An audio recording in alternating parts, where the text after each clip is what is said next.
Le métier de professeur, tout le monde le connaît.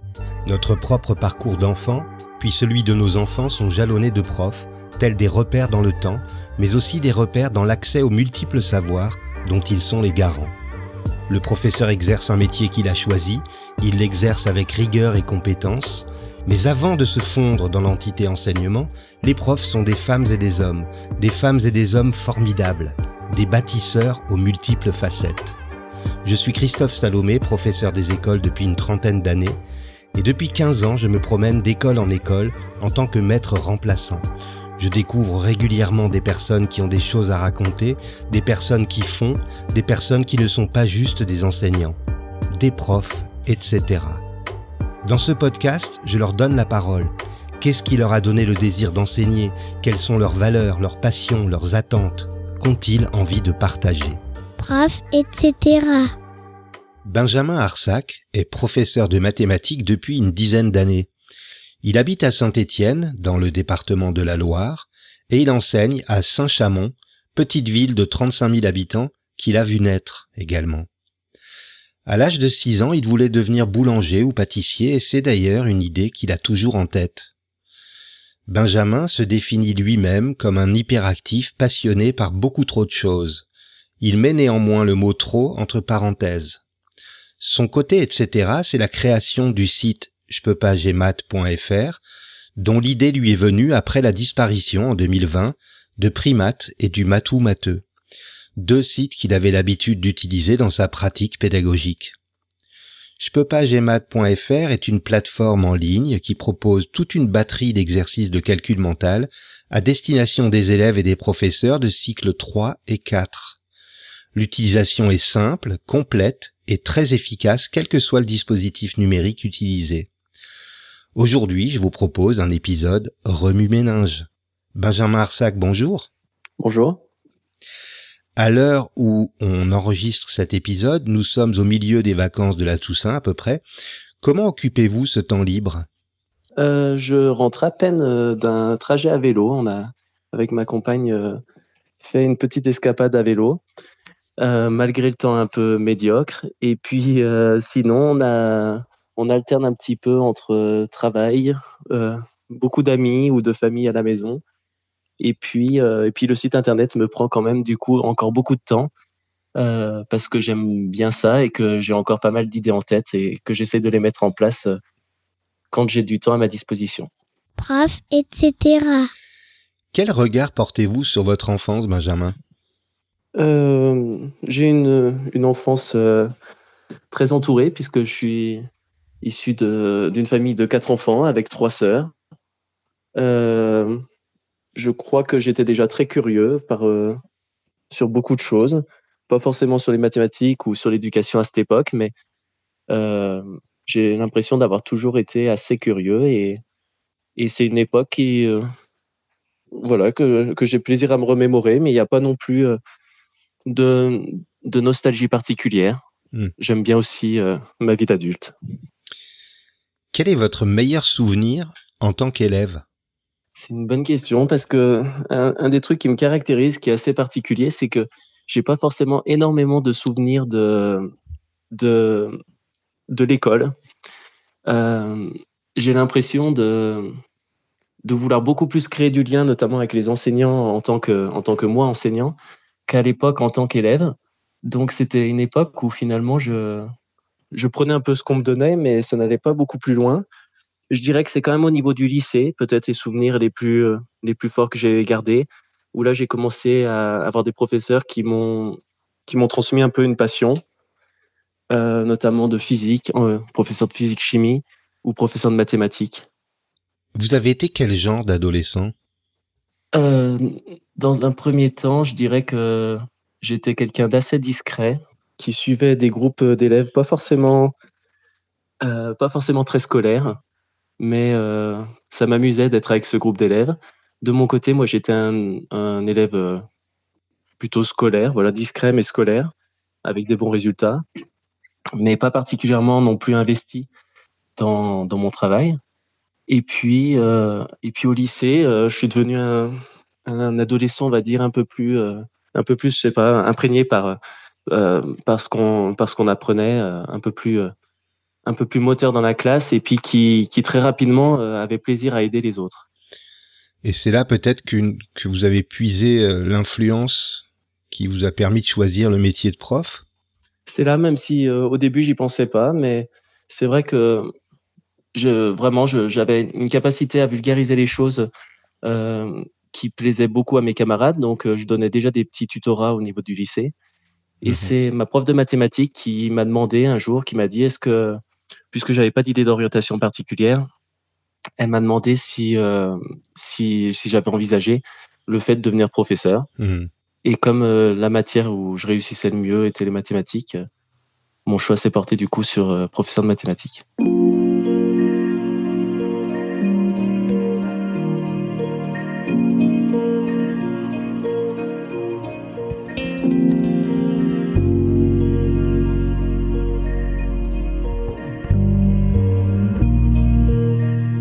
Alors effectivement, vous enseignez les mathématiques. Est-ce que c'est vous qui êtes venu aux mathématiques ou est-ce que ce sont les mathématiques qui sont venues à vous? Je dirais que c'est moi plutôt qui suis allé aux mathématiques parce que, un peu pour la raison que je viens d'expliquer, c'est que pendant longtemps, même si c'est des choses qui évoluent, euh, j'estimais que j'aimais plus en fait enseigner que les mathématiques en soi. Mmh.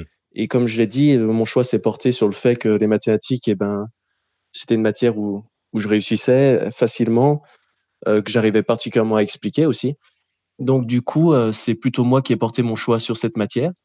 Cela dit, c'est des choses qui évoluent puisqu'actuellement, on aura peut-être l'occasion d'en parler après, mais j'ai envie d'aller plus loin dans les mathématiques. Je m'amuse cette année à me replonger un peu dans les études et Mmh. donc je trouve aussi de l'intérêt quand même dans cette matière. prof, etc. Alors avant de vous lancer dans le projet jepeuxpasgmath.fr, est-ce que vous aviez déjà programmé ou codé? Oui, j'avais déjà programmé et codé alors à différents moments. La première fois où ça a dû avoir lieu, bah, d'ailleurs ça à la limite c'est même, plutôt anecdotique, mais petit à la maison, on avait un ordinateur, mais bon qui à l'époque était probablement du Pascal, pour en avoir parlé avec, des gens autour de moi Mmh. et sur lequel on pouvait programmer. On avait un livre où il fallait taper des lignes et des lignes de code pour enfin avoir un jeu qui se lançait et pouvoir s'amuser à y jouer à partir de là. Donc la programmation, les premiers temps, ça a été ça, mais c'était clairement pas quelque chose que je comprenais, c'était quelque chose que je recopiais d'un Ouais. manuel. Ensuite, à l'adolescence, pour le club de natation dans lequel j'étais, je m'étais proposé de faire le site internet. Et c'est la première fois où j'ai commencé à coder un petit peu en HTML, CSS. Mmh. Et je crois pas que ça soit allé bien plus loin que ça. J'en garde un souvenir que c'était intéressant, mais j'avais pas comment dire, le bagage un peu intellectuel, on va dire, suffisant Mmh. pour aller très loin. Et mon site est resté assez austère et je crois que le projet voilà, c'est assez vite fini. Et puis après, il y a évidemment au cours des études, puisque la licence de mathématiques est couplée avec la licence d'informatique, au moins les premières années. Et là, j'ai fortement hésité à partir en licence d'informatique, puisque je réussissais très bien, notamment en base de données, en C, programmation en C. Mmh. Et puis bon, j'ai fait le choix de rester dans l'éducation et de plutôt partir dans les mathématiques. Alors pour votre Donc pro c'était pas la première fois. Pardon, non, non, excuse-moi. non, non. Non, non, je disais juste, c'était pas la première fois du coup que je codais et en HTML, CSS et PHP, c'était, disons la seconde fois si on tient compte de ce site, pour le club de natation que j'avais fait à l'adolescence. Vous utilisez le calcul mental comme une activité rituelle en début de chaque cours. Est-ce que c'est quelque chose qui a changé votre façon d'enseigner les mathématiques? Je dirais que oui, clairement. C'est une des choses en tout cas qui est devenue, indispensable et qui à mon avis caractérise, beaucoup, ma façon d'enseigner les mathématiques. J'ai d'ailleurs suivi des formations à ce sujet, qui mettaient une formation du plan académique de formation sur le calcul mental qui était très bien, très réussie et qui élargissait les possibilités du calcul mental. Donc Mmh. ça m'a aussi aidé à pas me cloisonner à des simples multiplications, par exemple, en début de séance, Oui. ce que je faisais pas forcément, mais en tout cas en me proposant encore d'autres manières de faire du calcul mental et notamment même de découvrir des notions par le calcul mental. Et donc, ce que notamment j'ai fait moi, c'est qu'au niveau, au-delà de la sixième, il y a encore, heu, il y a encore des fois, comment dire? On a l'impression que le calcul mental est moins indispensable dans ces niveaux-là.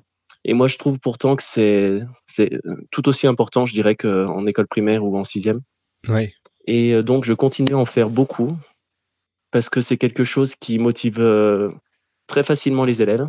Et puis pour moi, c'est une manière d'automatiser les notions, de façon ludique et très efficace.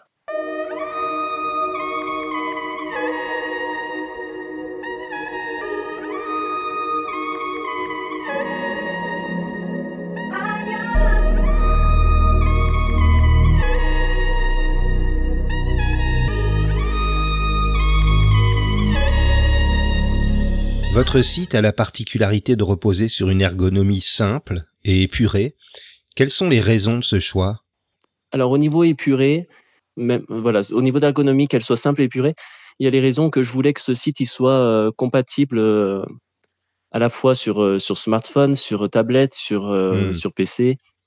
Et plus on rajoute des éléments et plus il faut gérer évidemment la disposition de ces éléments sur tous ces supports. Donc clairement, c'est une des raisons, enfin c'est d'ailleurs même souvent ce qui peut prendre le plus de temps, c'est en fait de gérer aussi, l'accès aux informations, aux boutons en tout cas, voilà, qui sont indispensables, Ouais. tout en sans surcharger la page et en gardant ce côté, on appelle ça du coup responsive, Mmh. qui voilà, est multi-support. Il y a aussi le fait que je suis persuadé aussi que plus on met d'informations et plus on s'adresse à une minorité et qu'il vaut mieux avoir, distillé, voilà, des informations principales, mais pour que ça reste quelque chose d'assez ludique et pas quelque chose de trop technique, Mmh. puisque mon but est quand même, clairement au départ que ça soit quelque chose qui plaise aux élèves et pas qu'aux enseignants. Et vous avez un retour de vos élèves sur l'utilisation du site? Oui, j'ai eu des retours donc moi j'avais lancé la diffusion du site auprès de mes élèves et des familles de mes élèves, plus tôt que la diffusion au niveau national. Et donc c'est en gros l'année dernière que j'ai commencé moi à diffuser ça. J'ai tout de suite eu des retours, très positifs et très enthousiastes surtout, avec, l'envie de me dire, notamment par rapport au calcul mental de la mort ou des choses comme ça, des élèves qui avaient plaisir à me dire qu'ils avaient eu tel score ou voilà, Mmh. qui s'amusaient à en faire régulièrement. Et puis, voilà, ce côté vraiment, interactif, vraiment j'ai senti que ça plaisait, qu'ils trouvaient ça vraiment cool, on va dire. Et ce qui pour moi aussi, comme dans la question précédente, je disais, c'est quelque chose d'indispensable. Il faut que pour moi ça soit un outil, qui plaise avant tout aux élèves. Mmh. Et hem et donc oui, j'ai eu des retours, des bons retours. Et cette année donc avec, cette fois-ci, j'attaque une année avec directement cet outil-là. Donc je l'ai présenté dès la réunion de rentrée, aux parents d'élèves et les élèves, très tôt évidemment aussi, dans l'année. Et j'ai eu là aussi des très bons retours, de parents d'élèves, assez drôles pour certains, notamment on a pu me dire, «Grâce à vous, ils ont lâché les jeux vidéo, maintenant ils jouent à Je peux pas, j'ai maths». Donc bon, c'est Ça un fait signe quoi. plaisir. Pour moi, c'est quelque chose de très fort, Ouais, même si comme je leur ai dit, il reste à voir si dans le temps ça va durer. ouais, Mais ça n'a pas grande importance à partir du moment où ça plaît déjà, au moins ouais, pendant un moment, je trouve ça déjà une victoire. c'est vrai. Le site est né le 4 septembre 2021 pour le grand public. Quelles sont les statistiques de fréquentation 2 mois plus tard? Alors, j'ai mis en place 2 choses. Il y a par Google une possibilité de suivre à peu près les connexions, avec un inconvénient, c'est que j'ai une lisibilité qui a priori n'est pas parfaite parce que, comme c'est un site qui fonctionne sur une seule page en gros, on quitte jamais la page, c'est juste, des, en gros des plus ou moins des vignettes qui s'ouvrent et qui se ferment mais qui restent sur la même page. Je crois qu'il y a un souci, c'est que parfois certaines connexions ne sont pas comptabilisées. Si par exemple on ferme tout de suite son navigateur, Ouais. sans passer par un autre site.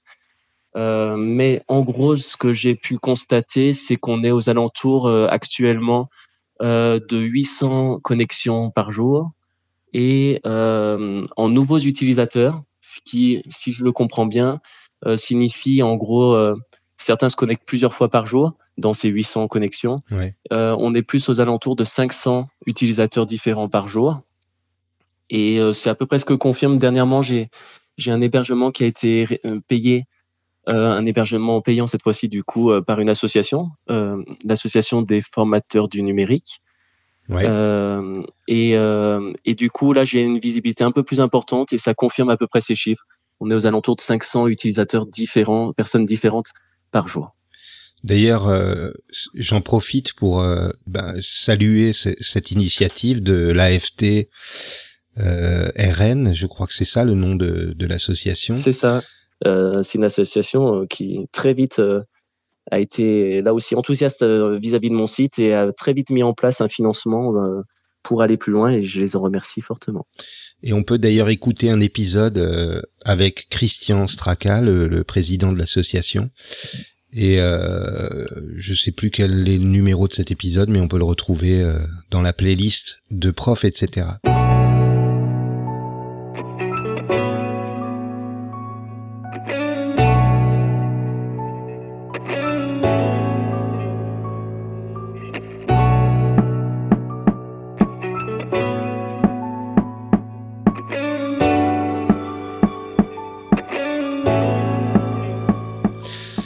Alors je le disais dans votre portrait, la plateforme est destinée aux élèves et aux professeurs de cycle 3 et 4.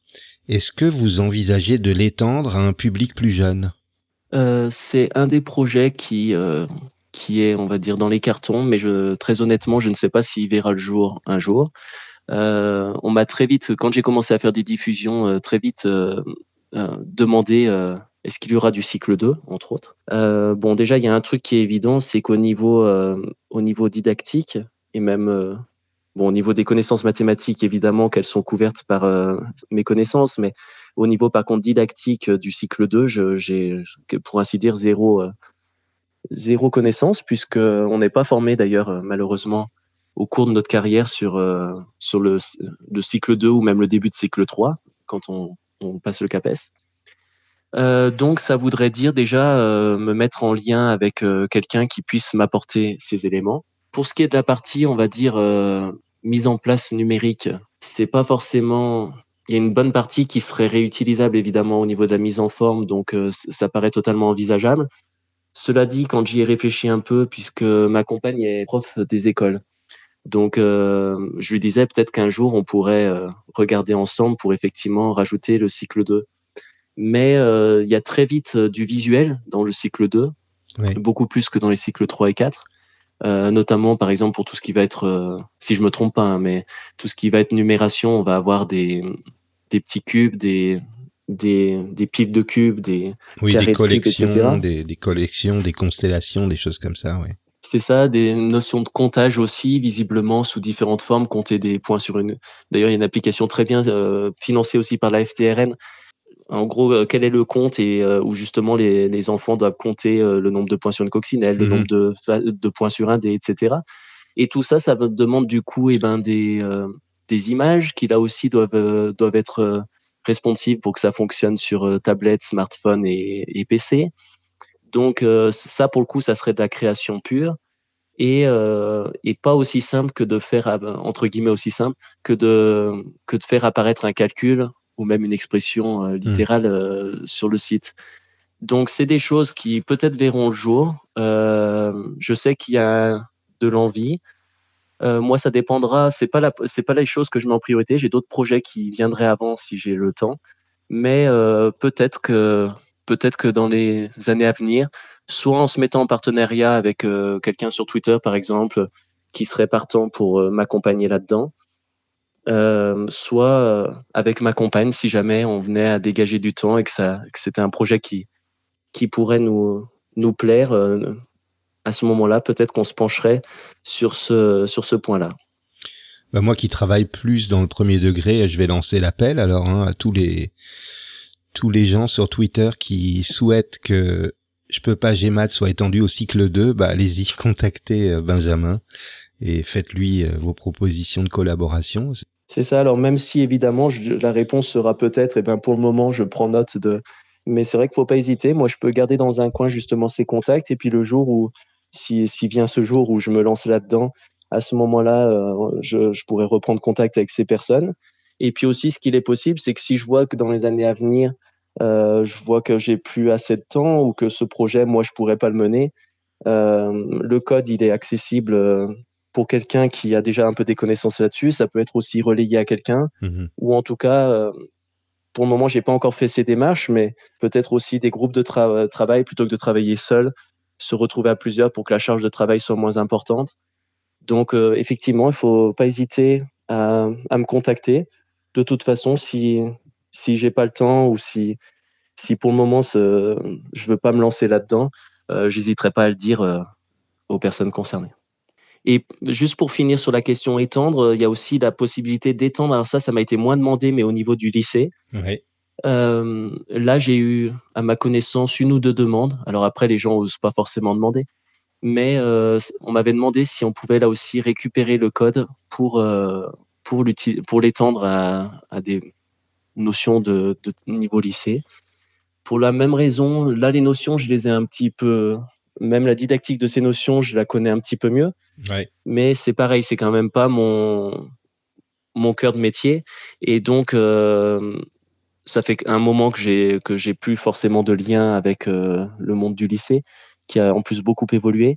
Donc, pour la même raison, peut-être qu'un jour ça verra le jour. C'est évidemment un des prolongements qui paraît assez évident. Mais là aussi, c'est pas simple parce qu'au lycée, il y a beaucoup de fonctions. Donc, à voir aussi ce qu'on peut mettre en place. De toute façon, ce site-là n'a pas vocation à couvrir tout. Mais si certaines notions peuvent être mises en place, eh ben, évidemment que ça me paraît quelque chose de totalement envisageable. Mhm. Sachant que certains profs de lycée l'utilisent déjà, le site, actuellement comme il est, puisque certaines notions de cycle 4 sont quand même assez poussées, et puis qu'ils constatent qu'en fait, leurs élèves qui sont en seconde, première, parfois même terminale, ont encore beaucoup de lacunes sur ces notions. Donc c'est l'occasion de retravailler ça à la maison en autonomie. Prof, etc.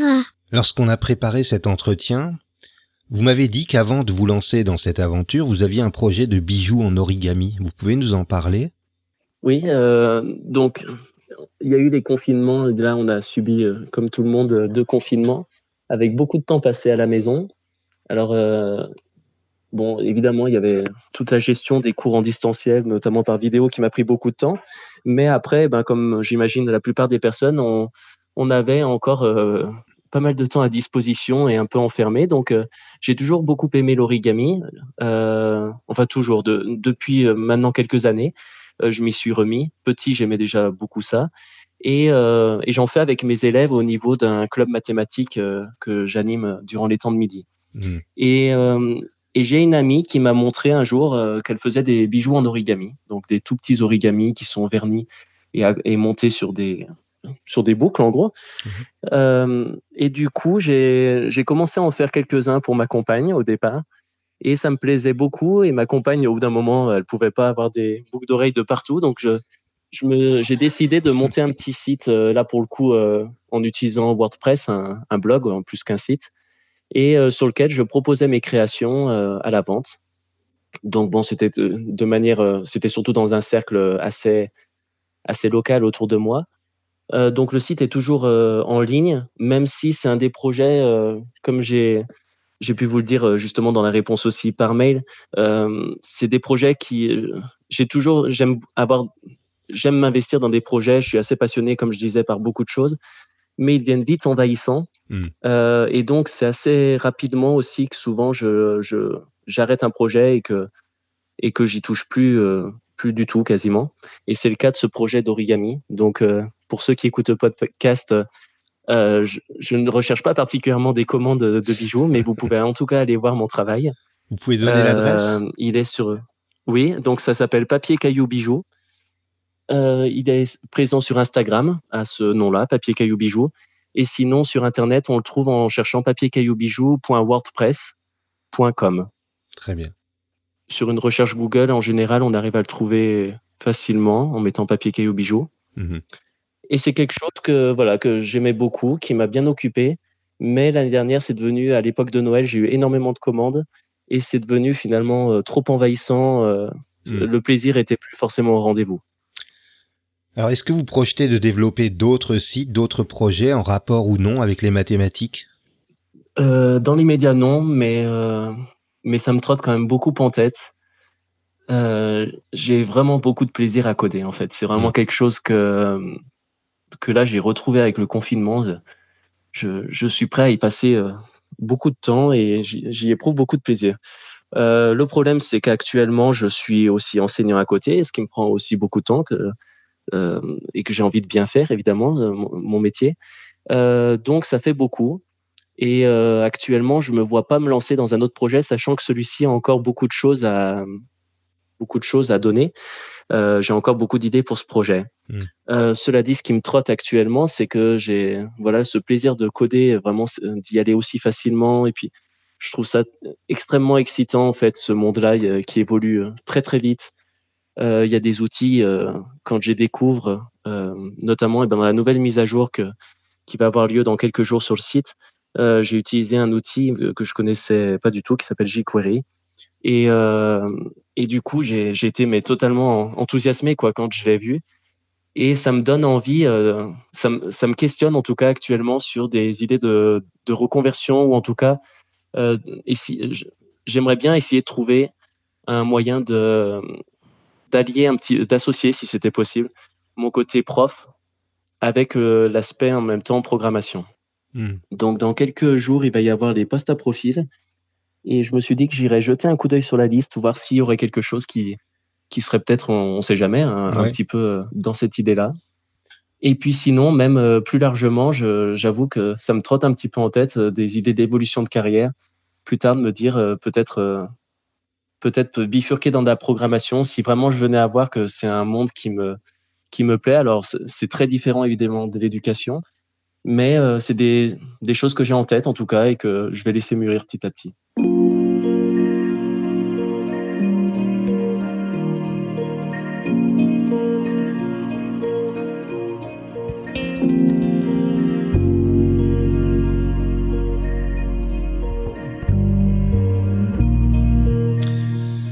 Quand est-ce que vous avez ri aux larmes pour la dernière fois et pour quelle raison, Benjamin?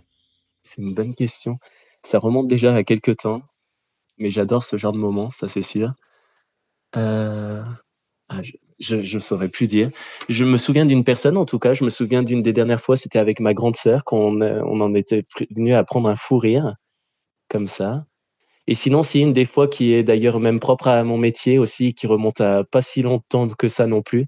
C'est, en classe, ce qui en fait encore quelque chose de plus marquant parce que c'est vraiment quand même assez rare d'en venir à prendre un fou rire en classe. Mais, j'avais fait un exercice avec mes quatrièmes sur, sur l'informatique justement, sur les puissances, pour traiter la notion de puissance et que j'avais, mis en place cette année en fait pour la première fois et qui traitait des nombres de bits. Je sais pas si on dit bytes ou justement ou bits, mais en tout cas, je me suis retrouvé en fait, j'étais tellement moi dans mon exercice, dans ma que je trouvais très intéressant comme exercice, sur le nombre de bits qu'il faut pour, coder un certain nombre de couleurs, que je me suis retrouvé en fait ben voilà, employer le terme de bits à tour de bras, à poser des questions comme, combien de bits faut-il pour, coder 256 couleurs?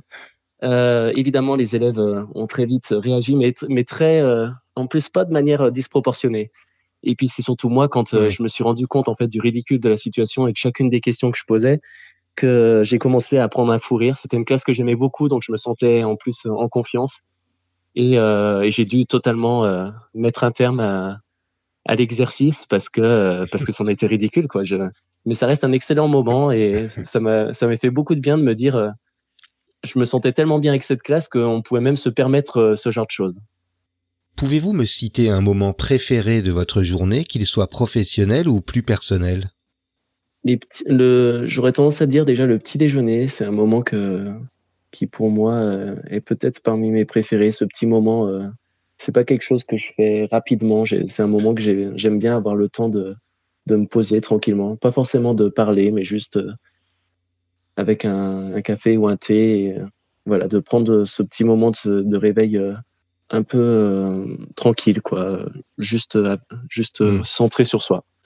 Je dirais que c'est ça. Après, Après, ouais, non, peut-être le soir aussi. Je suis quelqu'un plutôt du soir. Je suis pas un lève-tôt et par contre, je suis quelqu'un qui a tendance à traîner le soir et pour la même raison aussi, ce moment où je vais être un peu plus seul, et puis avec ce calme aussi, enfin, j'aime bien aussi ces moments-là où je peux traîner et puis, j'ai Hmm. tendance à les faire même un peu trop traîner, à avoir du mal à aller me coucher au final, à avoir envie de faire, beaucoup de choses. C'est un moment que j'aime beaucoup aussi le soir. Prof, etc. Quelle valeur a aujourd'hui le plus de sens pour vous?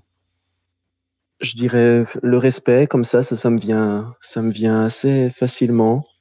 Je pense que c'est quelque chose d'assez large et qui est une très bonne base pour les relations. L'honnêteté aussi m'est venue, c'est quelque chose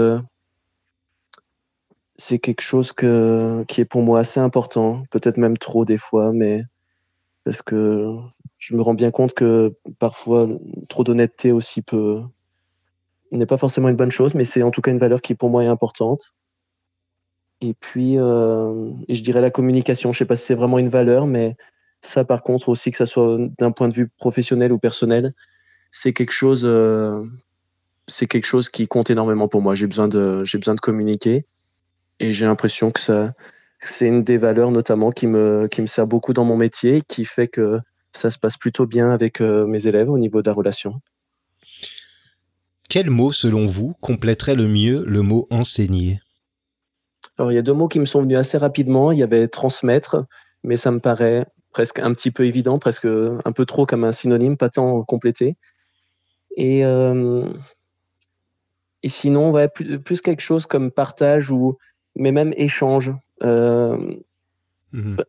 même s'il est inégal, hein, c'est pas forcément un échange, à égalité, mais il y a vraiment cette Oui. notion-là. Je crois que justement, maintenant on revient un petit peu sur, l'enseignement descendant. Et effectivement, je crois qu'il y a vraiment quelque chose qui se joue. Il y a un truc descendant quand même, mais il y a aussi beaucoup d'échanges, d'adaptation du coup, au public qu'on a en face et puis réellement, je crois qu'on prend aussi beaucoup de choses dans ce métier-là. Et je parlais de mes projets de Mhm. reconversion, justement, c'est peut-être une des choses qui m'inquiète au niveau de ce qui pourrait me manquer. Ces échanges qui sont pas toujours faciles, hein, d'ailleurs avec, des ados pour ma part, mais c'est quand même riche, sur, la diversité de vie qu'on a en face de nous et hem et puis sur cette énergie aussi justement, je trouve qu'on garde une certaine forme de jeunesse, de fraîcheur dans ce métier et Mhm. donc voilà, je crois qu'il y a réellement un échange de savoir et d'autres choses.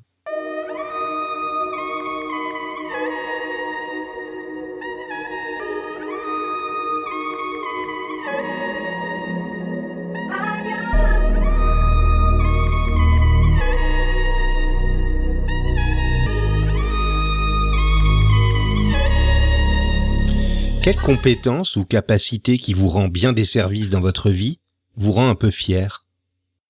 Je dirais la capacité à lire ce que ressent une personne relativement facilement. À arriver à comprendre, ouais, c'est peut-être de l'empathie, au niveau de l'empathie, mais, dans un sens Mhm. où je suis assez observateur et hem et même s'il m'arrive d'ailleurs, assez régulièrement de me tromper, globalement, c'est une capacité quand même, qui fonctionne assez bien d'arriver à voir ce que ressent la personne, de lire un petit peu, la communication, on va dire non verbale. Ça, c'est quelque chose qui me rend assez fier et qui en même temps, je crois que c'est un peu à chaque fois qu'on a une grosse qualité ou un truc en tout cas très important chez soi, c'est à la fois toujours aussi un peu un défaut, un peu, ou en tout cas, c'est à la fois un aspect très positif et négatif.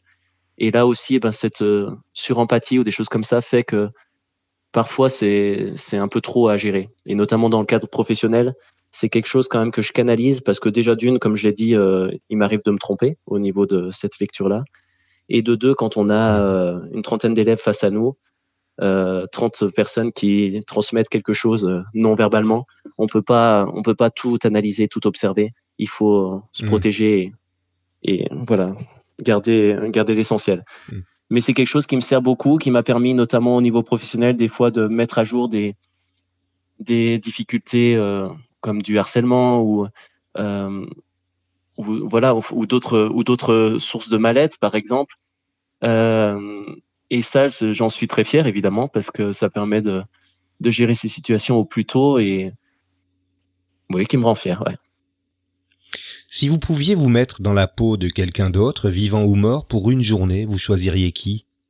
Comme ça, me viennent plutôt des chanteurs, un peu, des chanteurs qui sont décédés. Mais en général, c'est plus une envie de pouvoir les voir qu'autre chose, pas tant de les incarner. Mais quand même, c'est un peu ça qui me vient comme ça. En général, j'ai pas forcément envie spécialement d'incarner quelqu'un, mais plutôt de côtoyer certaines personnes, notamment qui ont disparu. Mais comme ça, me seraient venus des vieux chanteurs, mais comme Brassens, comme Piaf, comme Brel. Et je pensais particulièrement à Brel, parce que c'est quelqu'un, j'aime bien. Les interviews que j'ai pu entendre un petit peu. À cette époque, je trouve qu'on faisait des interviews justement aussi très larges, très, très personnelles. On prenait le temps, comme il y avait peut-être aussi moins de stars à l'époque. Et il philosophait aussi beaucoup, mais très modestement, mais en tout cas, il partageait des choses. Et j'aime bien cette façon de faire, je m'y retrouve assez, et notamment chez Brel. Je m'imagine bien un petit peu à sa place, à pouvoir prendre le temps de parler de certaines choses. Et puis en même temps, sa chanson aussi, son interprétation, je pense que c'est assez exceptionnel. Donc pourquoi pas le vivre, je dirais ça, voilà, un aspect chansonnier.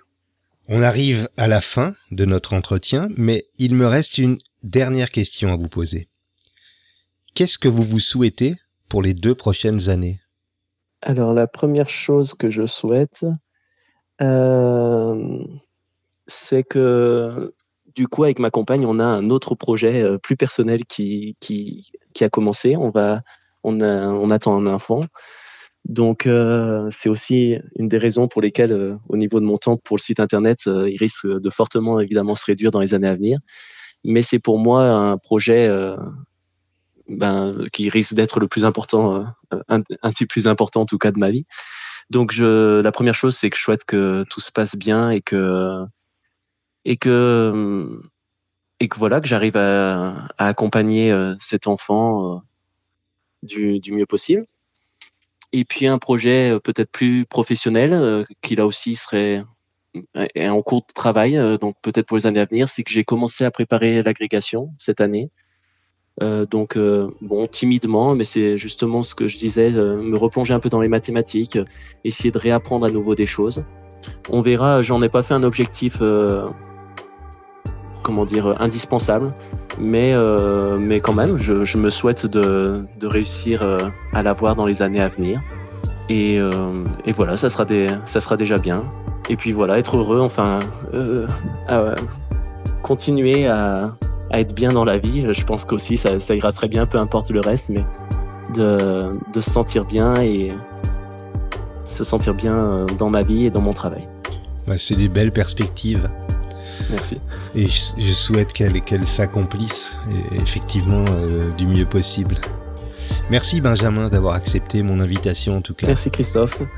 Merci de l'intérêt porté aussi pour ce site. Ça me fait toujours plaisir de voir qu'il y a des gens qui s'intéressent et puis de vivre une petite aventure. Là, d'avoir une interview aussi comme ça, c'était quelque chose de très... une première pour ainsi dire. Et puis... Et voilà, ça me fait plaisir de voir que cette aventure m'amène à... L'aventure de ce site internet m'amène à des choses comme ça. Et ma famille aura plaisir à entendre ce petit podcast aussi et pouvoir suivre ça de leur côté. Si vous avez aimé cet épisode, n'hésitez pas à vous abonner à Prof, etc. sur les plateformes de diffusion, Spotify, Apple Podcasts, Deezer par exemple. N'hésitez pas non plus à m'offrir des étoiles, 5 de préférence, sur l'application Podcast depuis un iPhone ou un iPad, ou sur iTunes depuis un ordinateur. Vous pouvez également y laisser des commentaires. Et si vous avez envie, vous aussi, de partager votre côté etc. avec les poditeurs, écrivez-moi sur Twitter ou sur la page Facebook de Prof, etc. À vendredi!